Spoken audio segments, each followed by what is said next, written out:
Assalamualaikum warahmatullahi wabarakatuh, rekan Labnesia.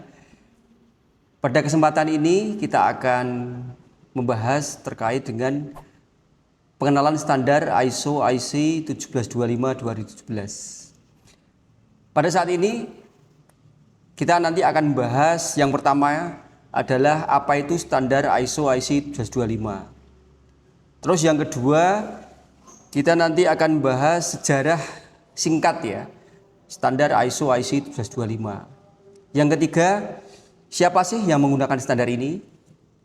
Dan yang keempat, manfaat penerapan standar ISO IC 17225. Oke, mari kita bahas satu persatu ya. Yang pertama adalah apa itu standar ISO IC 17225. Ya.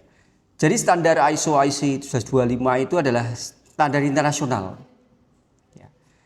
yang menerapkan persyaratan terkait dengan satu itu kompetensi, yang kedua ketidakberpihakan, dan yang ketiga itu operasional laboratorium yang konsisten.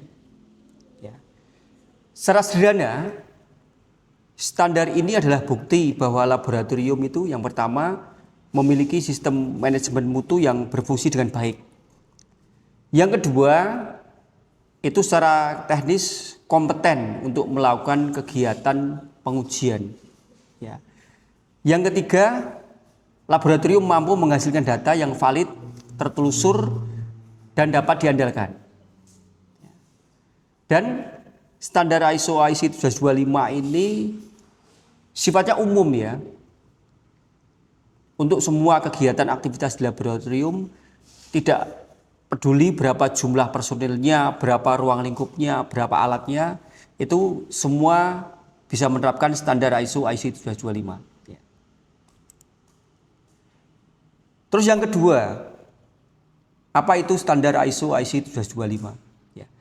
Jadi standar ISO IC 17225 itu ada dua pilar utama. Ini perlu diketahui oleh rekan-rekan Labnesia. Yang pertama itu adalah persyaratan manajemen. Persyaratan manajemen di sini sangat mirip dengan ISO 9001 ya. Jadi dia ada pengendalian dokumen, ada audit internal, ada tinjauan manajemen, ada perbaikan, ada manajemen resiko.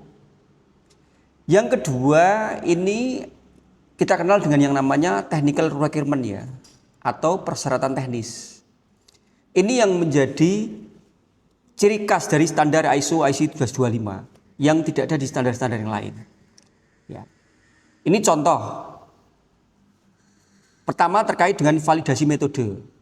Itu ciri khas dari standar 17225 itu. Terus yang kedua itu ketertelusuran pengukuran. Ya. Kemudian ada uji profisiensi. Ya. Ada kondisi lingkungan, kompetensi personil, dan pelaporan hasil pengujian. Ini adalah hal-hal yang terkait dengan persyaratan teknis.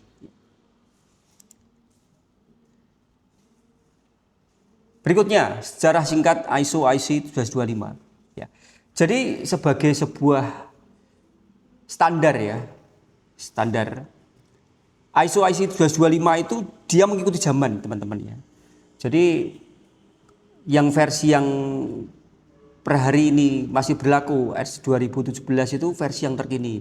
Namun sebelumnya standar ISO IC 17225 itu dimulai pada tahun 1978. Itu dengan munculnya ISO Guide 25 ya. Ini pertama kali nih muncul standar terkait dengan laboratorium. Terus yang kedua itu pada tahun 1999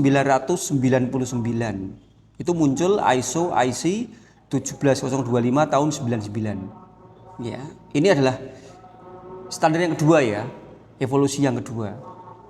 Lalu yang ketiga itu direvisi pada tahun 2025 sehingga nanti namanya menjadi ISO IC 1725-2005. Ya, karena ini diselaraskan ya dengan struktur ISO 9001 yang versi tahun 2000. Lalu yang terkini itu versi 2017. Karena ini juga selaras dengan versi yang ISO 9001 versi 2015. Di versi yang 2017 ini ada beberapa hal yang baru ya teman-teman. Harus ketahui.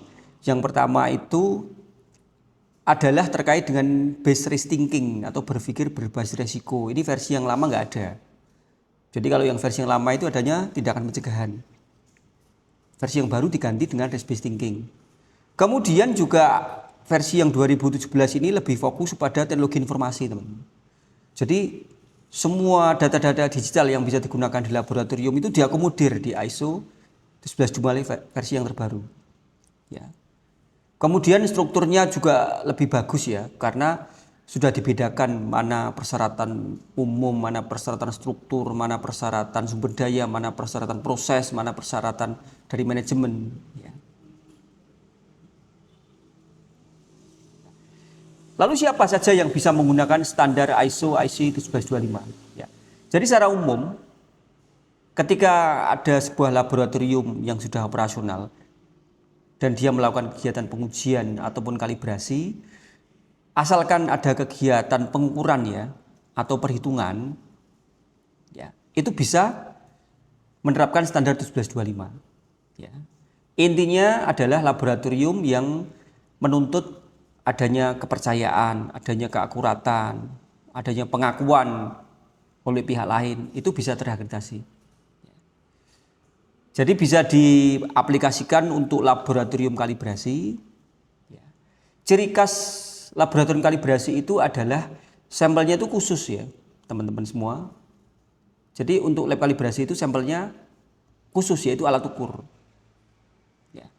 Jadi bisa alat ukur massa, alat ukur volume, alat ukur suhu dan lain-lain ya. Lalu bisa juga digunakan untuk lab pengujian. Di sini lab pengujian itu juga luas. Bisa untuk lab lingkungan, bisa untuk lab pangan, lab kesehatan, konstruksi, forensik, manufaktur, dan lain-lain ya. Termasuk farmasi juga bisa menerapkan standar ISO IC 11225. Lalu mengapa lab-lab di Indonesia itu banyak sekali yang terakreditasi ya? Per hari ini itu ada sekitar 2000-an ya sudah terakreditasi. Yang akan terakreditasi yang ngantri juga banyak ya. Ada ratusan itu yang ngantri. Dan itu biayanya juga tidak murah. Tapi kenapa banyak laboratorium mau ya bersusah payah untuk berinvestasi di standar ISO IC 11225. Karena dengan kita menerapkan standar ISO IC 11225 itu sangat signifikan keuntungannya, teman-teman ya. Baik untuk internal ataupun eksternal. Manfaat internal apa? Yang pertama itu adalah meningkatkan efisiensi. Karena proses kerja kita itu lebih terstruktur, mengurangi kesalahan. Kemudian yang kedua itu manfaatnya adalah meningkatkan kompetensi personil. Karena di dalam standar 1125 itu mewajibkan setiap lab itu ada program pelatihan. Kemudian setelah pelaksanaan pelatihan dievaluasi dan ada pemantauan kompetensi. Yang kedua, manfaat manfaat internalnya itu konsistensi hasil. Ya. Jadi hasilnya itu mesti konsisten karena satu, metodenya sudah tervalidasi, alat yang dipakai terkalibrasi, kita tahu berapa koreksinya, berapa ketidakpastiannya, tahu semua. Jadi hasilnya mesti konsisten. Dan yang ketiga itu meningkatkan kepercayaan diri dari tim laboratorium. Karena kita bekerja dalam sebuah sistem yang proper ya. Sebuah sistem yang semuanya sudah terkendali. Lalu manfaat penerapan standar ISO IC 11225 untuk eksternal itu juga tidak kalah banyaknya ya.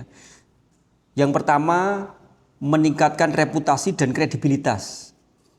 Jadi nanti kita diakui sebagai lab yang kompeten baik oleh pelanggan ataupun regulator. Yang kedua itu pengakuan internasional. Ya. Jadi kalau misalkan dari teman-teman semua mempunyai produk yang mau diekspor ke negara lain ya, itu sebagian besar itu mensyaratkan bahwa COA yang dikeluarkan untuk produk kita itu harus dikeluarkan oleh laboratorium yang terakreditasi standar ISO IC 11225. Yang ketiga, manfaat eksternalnya itu adalah keunggulan kompetitif. Kita bisa mempunyai nilai jual yang lebih tinggi, ya. Dan branding kita bisa kuat. Jadi kalau kita jualan jasa layanan pengujian di laboratorium yang sudah terakreditasi itu lebih mudah karena kepercayaan kepada kita lebih tinggi. Dan yang keempat ini adalah dasar hukum yang kuat. Jadi kalau misalkan ada perselisihan terkait dengan sebuah produk ya, itu salah satu dasar yang kuat itu apabila produk itu hasil ujinya dikeluarkan oleh lembaga yang terakreditasi standar ISO IC 1125 ya. Karena di dalam Undang-Undang Nomor 20 tahun 2014 itu jelas tercantum di sana ya bahwa standar laboratorium itu harus terakreditasi ISO IC 1125. Oke, yang terakhir ya, teman-teman semua, ini sebagai penutup. Jadi poin yang saya sampaikan di sini adalah yang pertama itu adalah standar ISO IC 1125 itu adalah standar kompetensi. Bukan hanya sekedar manajemen semata ya. Kompetensi menghasilkan hasil uji yang valid. Yang kedua, standar 1125 itu ada sisi manajemen dan teknis. Ya. Untuk manajemen ikut standar ISO 9001, untuk teknis banyak sekali mengadopsi terkait dengan GLP, Good Laboratory Practices. Yang ketiga, kesimpulannya adalah dengan kita konsisten menerapkan standar 1125, artinya kepercayaan dari pelanggan itu akan tumbuh dan kita menjadi lab yang unggul. Yang keempat, akreditasi standar ISO IC 1125 itu komitmen kualitas dan integritas yang paling tinggi strukturnya. Demikian, Assalamualaikum warahmatullahi wabarakatuh.